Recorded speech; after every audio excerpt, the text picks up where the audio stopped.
All right, everybody, excited for today. It's our second day of TechMission and our first day for diesel. I think it's based on yesterday going to be a really successful session. So looking forward to today and everything that we can do. I want to start by first off thanking the teams here at Find a Wrench and WrenchWay. Sarah, Alexa, you guys did a rock star job of putting all of this together, including Sarah's playlist that we started off with. I was very enthused by that. It was pretty cool. To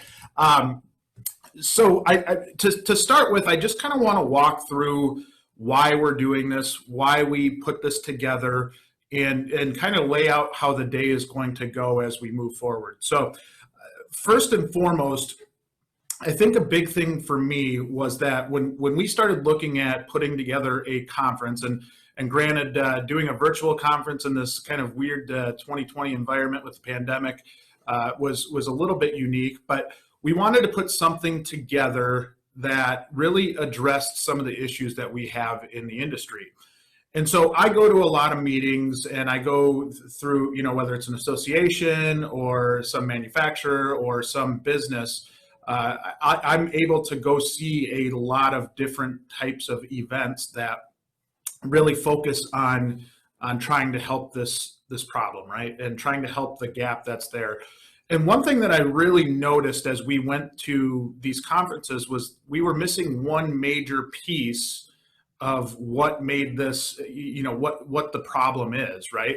And that piece was the technicians. So we had all kinds of industry experts talking about technicians, but we didn't actually have technicians there to listen to. So I felt like it was important to put something together to where we really heard the voice of technicians and then not only heard what they had to say, but then broke it down from there. And so that's what we're doing today. That's really what at the core of what we're doing is sitting down and listening to what technicians have to say.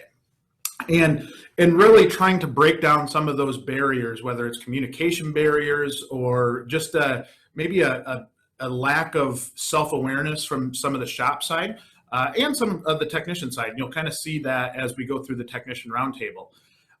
As this is laid out today, we start with a group of technicians that are all diesel techs from different varying ranges, whether it's a dealership, independent, and a fleet, everything kind of in between.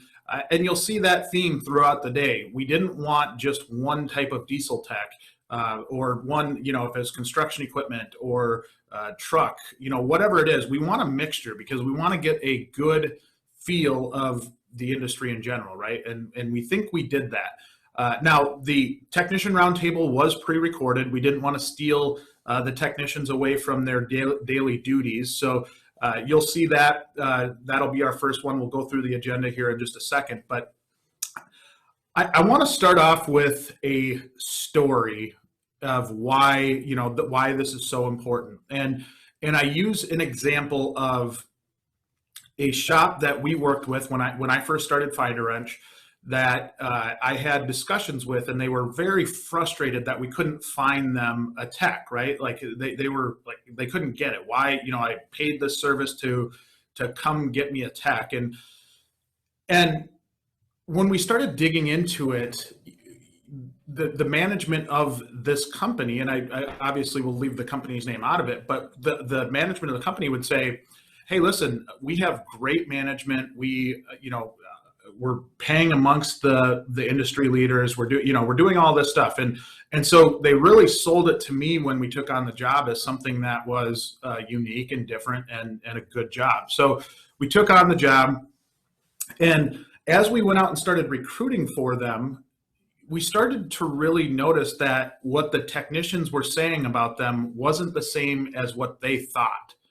And that's a huge issue, right? And I think it's a huge issue throughout our entire industry. We see it everywhere where a shop has one idea of what they're perceived of in the technician market, and then the technicians really don't reflect that. And in this particular scenario, it was down to the point to where our recruiters were getting yelled at because technicians would say it's an embarrassment that you're recruiting for this company. They don't treat their people well. They don't pay well. They don't do anything well.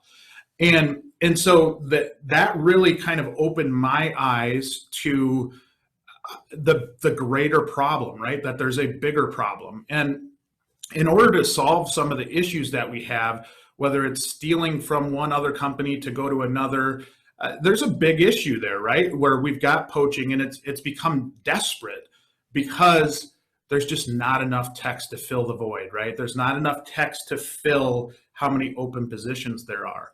So we need to do some things differently. As an industry, we need to do things differently. And it's not just going to be find a wrench that fixes this. It's not going to be just one shop that fixes this. We have to fix this as an industry. And one thing you'll notice as a kind of a theme throughout the day is we want to create an industry that's great to the people we already have in it, right? And we feel like that's really important because we can do as much recruiting as we want to try and bring new talent in. But until we stop the leakage of techs leaving the industry, we're going to have some real problems. So some of the things that you're going to see are really focused around, especially on the diesel side, more of the physical well-being. What do we do to take care of our people so that in 15, 20 years, they're still in good condition and they can go home to their family and play with their kids and that kind of thing. So that is a huge, huge underlying tone of what we're doing here today. So for those of you that don't know who I am, my name is Jay Goninen. I started Find a Wrench back in 2017. We grew fairly quickly throughout that process. And I need to share my screen, I guess, first here. That would help. Sorry about that. So my background was that I grew up in a automotive shop, right? So I started at the age of 9 in my dad's small automotive shop in a small town in Wisconsin, and really was kind of exposed to the industry from there. Worked through several different jobs in the industry. As a result of that, started off as a technician, which is kind of funny for those of you that don't know my story. I was a failed technician. I was not a very good technician, but it kind of pushed me into other aspects of the business. So we founded Find a Wrench in 2017, as I mentioned, and then really excited for you to see what we're coming out with WrenchWay. Some really, really cool stuff, but co-founded that in 2019 with my business partner, Mark Wilson. And so as I mentioned at the start here, we have a full day, right? And it's not, there's not a lot of fat in here, right? It is a lot of really, really good stuff. So of course we've got our welcome here this morning, and we're going to just start right off with the technicians. We're going to kick it off with the technicians and hear what they have to say. And I think it's an interesting roundtable. Some things that I learned throughout it were different than maybe what I thought I was going to learn. So that's kind of cool. We follow that up with a manager roundtable, which has some absolute rock stars on the panel. I'm really, really excited to get those folks engaged and talking to them, and really the meaning and the what we're trying to accomplish in that manager roundtable is to dissect what we talked about in the technician roundtable. So that should be a really, really cool, cool discussion. Right around lunchtime, we're going to have a sneak peek at our new WrenchWay Insiders app. And again, this is not meant to be salesy in any way, shape, or form. The whole day is meant to be around hearing the voice of technicians. This is kind of during lunch, and it is a way for you to be able to see something cool that we're coming out with. And that Insiders app is awesome. I am, of course, biased, but I think it's really, really cool. And I think it really drives a lot of engagement within the industry. And some of you have already seen what we've done on the Insiders app, or on the Insiders, WrenchWay Insiders side. But this kind of takes that to a whole nother level.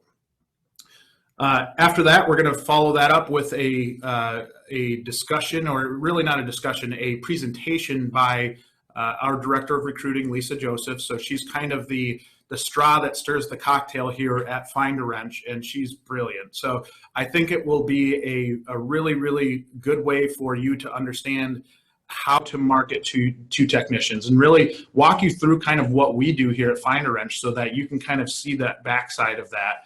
And then the Tech School Roundtable right after lunch, right after the presentation, is one that yesterday we had it for the automotive side, and it was great. We could have went for hours.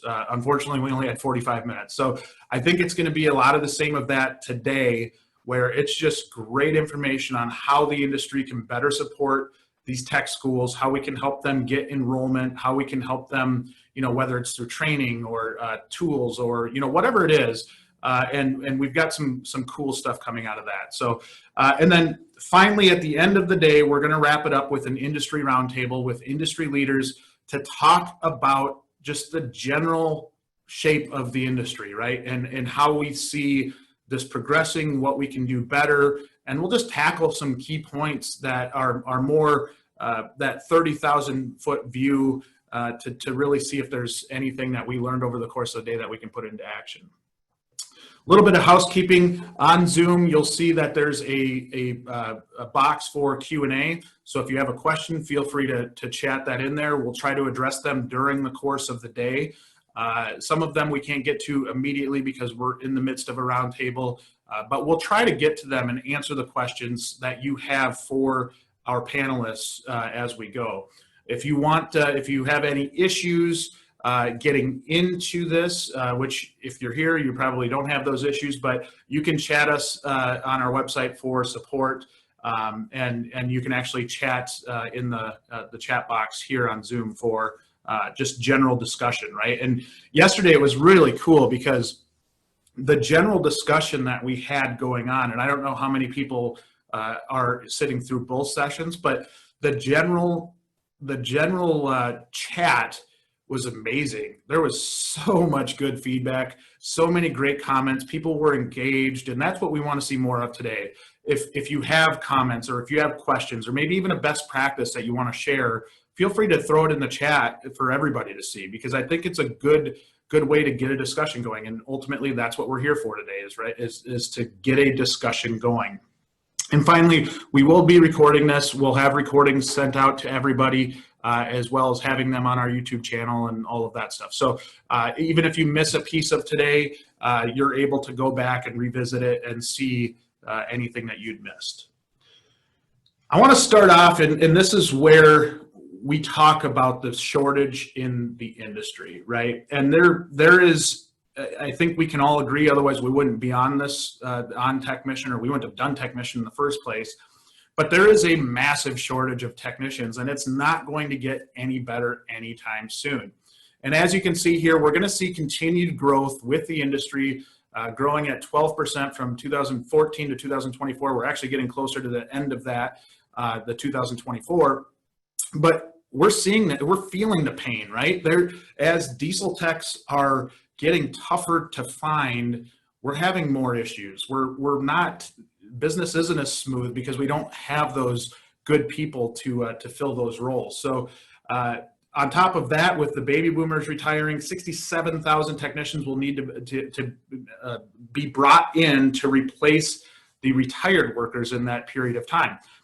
That's a lot of people. When we're already having an issue trying to get people in the industry, there's going to be a lot of people leaving the industry, right? And as our well-tenured folks start to retire, that's really a big issue, and something that you'll see, I believe in the technician discussion, is really talking about how there's really that age gap from the people that are retiring down to a lower level, and there's kind of a mid-level that we're having trouble filling right now. So we'll talk about that a little bit further. And then ultimately, 75,000 new techs needed to fill vacated and new positions by 2022, right? And we were already having a shortage prior to that. So to add another 75,000 to that is a pretty ambitious task. When we talk about everything here today, and Mark Wilson, my business partner, has a great kind of run through of the WrenchWay Insiders app that's coming midday. He'll kind of explain where we want this graph to go. But ultimately, we see currently that there's about a quarter of the technician population that just isn't leaving. They're very happy with where they're at. We love that because they're not leaving the industry, they're not leaving that company, and really they're happy with where they're at. Conversely, the 5% that are just perpetually unhappy are who you might find on job boards. We have our own job board. We use job boards every day. And a lot of times you'll find those people there and they're jumping jobs, they're doing some different things. So we probably focus too much on that 5% as an industry, but then you have that mid 70%.